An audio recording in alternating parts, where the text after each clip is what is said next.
नमस्कार। संतोष की रिपोर्ट में आप सबों का स्वागत है। और आज हम संतोष की रिपोर्ट में बात कन्हैया की कर रहे हैं। जी हाँ, देखिए, कन्हैया के साथ जो कुछ भी हो रहा है यात्रा के दौरान और जो चीजें दिख रही हैं, बाहरी लोगों को तो छोड़िए, सबसे बड़ा दुश्मन तो कन्हैया का कांग्रेसी दिख रहा है। बताइए, ऐसे ऐसे जगह पर कन्हैया को लेकर लोग घूम रहा है जहां जो है सो नाक रगड़ के रह जाएगा कन्हैया, चाहे कोई भी व्यक्ति, एक वोट मिलने वाला नहीं है। कल देख रहे थे, वो हमारे मित्र के वाल पर तरौनी में गए थे कन्हैया जी, मधुबनी में, वो दरभंगा में, नागार्जुन के गांव में। ठीक है, तो नागार्जुन वाम विचार से, लेखनी से वामपंथी होंगे, तो 2-4-10 आदमी उस प्रभाव से कन्हैया के साथ सहृदय से जुड़ गए होंगे, ये अलग बात है। लेकिन जिस तरीके से सवर्ण, ब्राह्मण, भूमिहार, राजपूत, लाला जी बीजेपी का घुट्टी पिए हुए हैं, उन इलाकों में कन्हैया को घुमा के क्या संदेश देना चाहते हैं? हम देख रहे हैं कि सारा कांग्रेसिया उनको इसी जगह पर ले जाता है। इसको किसी तरीके से इसी जगह से ले जाओ जो कोई इम्पैक्ट कांग्रेस के वोट बैंक पर न पड़े। अरे भाई, कन्हैया का इम्पैक्ट कहाँ है युवाओं में?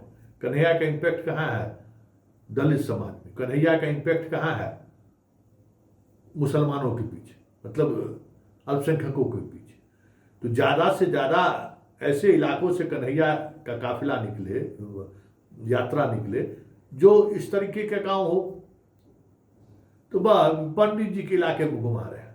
आज पहुंच गए बनगांव, बिहार में पंडित जी का बड़ा गांव है, सहरसा में बनगांव। बड़ा लोग एकदम ले गए इनको बनगांव में, कि स्वागत बनगांव में। अरे बनगांव में वो कोई ठीक है, बनगांव का इससे पहले की पीढ़ी के सारे लोग कांग्रेसी रहे होंगे। मनोज झा भी जो राज्यसभा के जो सांसद हैं आरजेडी के, वो भी इसी गांव के। पहुंच गए कल कन्हैया को लेकर कांग्रेसी लोग बनगांव। रमेश झा वगैरह जो कभी किसी दौर में सहरसा के बड़े बाहुबली के रूप में पहचान होती, बाहुबली मतलब उस समय में लाठी डंडा वाला कांग्रेसिया सब, रमेश झा वगैरह को लोग याद करते हैं।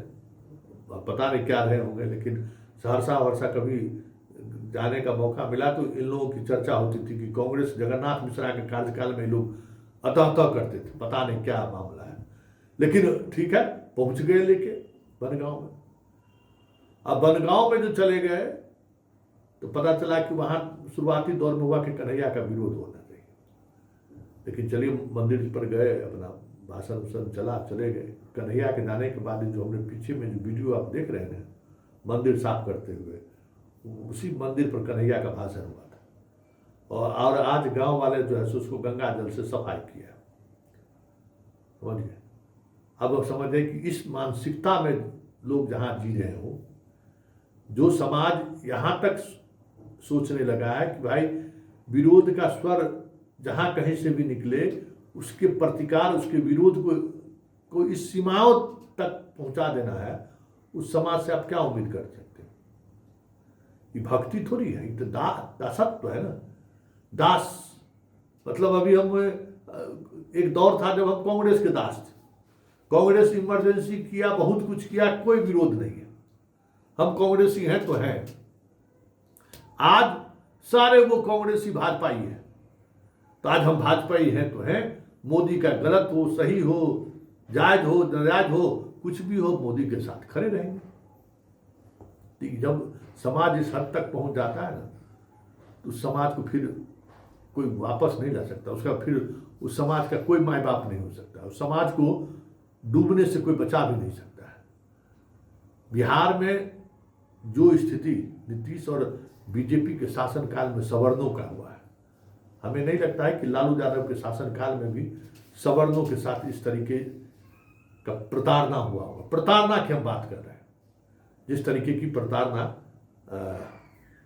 उसी का हमको लगता है बनगांव के हैं आर के मिश्रा, जो अभी आजकल प्रशांत किशोर के साथ घूम रहे हैं। आर के मिश्रा के साथ बिहार की सरकार ने डीजी रहते हुए क्या क्या किया, किसी से छुपा हुआ है क्या? क्यों? तो मधुबनी में जो घटना घटी थी, उस घटना में जो पुलिस फायरिंग हुआ था, एक बच्ची के गायब होने की जो खबर चलाई गई थी और उसके बाद जो बबेला मचा था, उस बबेला के दौरान जो बातें सामने आई उसको लेकर तत्कालीन सरकार नाराज इनसे हो गई। हमको लगता है वो भी बनगांव हुए क्या, फिर जो कुछ भी होगा बनगांव वाले लोग जानते होंगे। 2005 से लेकर आज तक जिस तरीके से नौकरी में रिजर्वेशन के नाम पे अन्य खेल जो होता है उसके नाम उसके सहारे जिस तरीके से सवर्णों को रोका गया बिहार में, हम रिजर्वेशन के खिलाफ नहीं है, लेकिन जिस तरीके से रिजर्वेशन को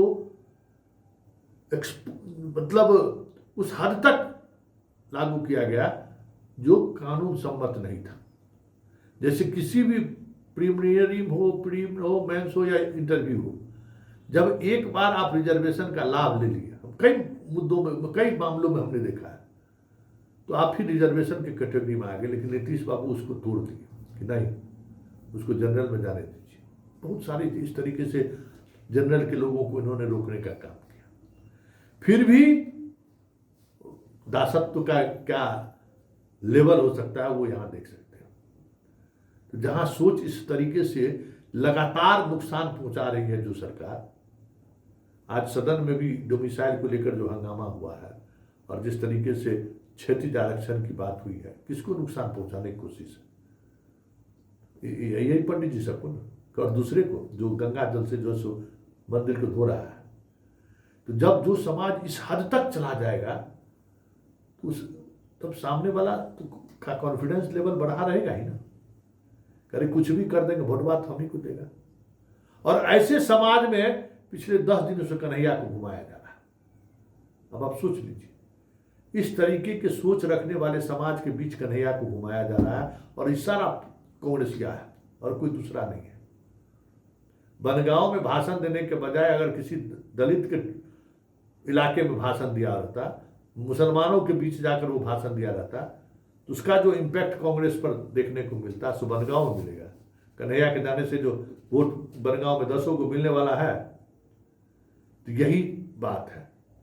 ये कांग्रेस का तरीका है, इनको प्रतिभावान नेता की जरूरत नहीं है, ये यथावादी स्थिति बनाए रखने वाले ये नेता सब है कांग्रेस के।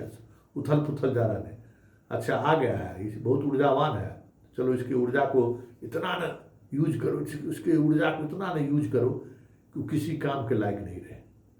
कन्हैया के साथ भी यहाँ कांग्रेस यही कर रहा है और ये कन्हैया का आखिरी चुनाव है, ये भी जान लीजिए।